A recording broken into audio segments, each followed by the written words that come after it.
Isn't it interesting that God sent his son into that world? And when Jesus got here, it says it was the fullness of time in Galatians. And when he got here, there was no First Amendment rights. There were no Second Amendment rights when he got here.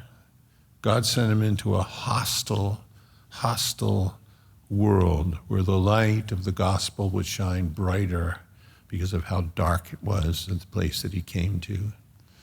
And he changed the world, coming into this most brutal of times, this Roman rule. They had bludgeoned the world into submission. They take him now to this place, Golgotha, Calvary. And it says, when they get him there, they give him, and the day, in one other place we hear there are women there are people there that were merciful, and they would give someone vinegar mingled with gall, but when he tasted it, he wouldn't drink it. It was to anesthetize. It was a painkiller. Before they began to be nailed to the cross, the women of Jerusalem, there were different leagues, they would give someone, particularly someone Jewish, this vinegar mingled with gall to drink, and it would help to deaden the pain. It was an anesthetizer. And it's so interesting, it says when Jesus tasted it and knew what it was, he refused to drink it. He had come to fulfill a divine purpose. And that divine purpose is that he would take upon him the sin and the suffering of us all. And he refused to touch anything that would deaden the pain that he had come to bear.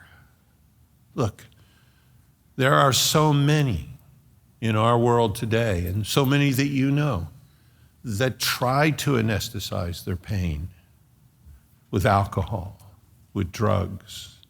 The substance abuse is to kill loneliness, it's to kill pain, it's to kill, something inside. So many people begin the process of getting painkillers for surgery or something, and they end up addicted. We're in an anesthetized culture and society. But you don't have to anesthetize that pain, because somebody who loves you already went there, and he bore all of it, more than we can imagine. And then you go to him, and he saves you, and he fills you with his spirit. And his spirit wouldn't taste any of it. He wouldn't take any of that. You don't have to take it. He's given you life. You don't need to be anesthetized. And the world we live in still would try to pull us down and have us stoned and ruin our families and ruin our lives. No, Jesus, as soon as he tasted what it was, he wouldn't take it. He was there to bear all of our pain.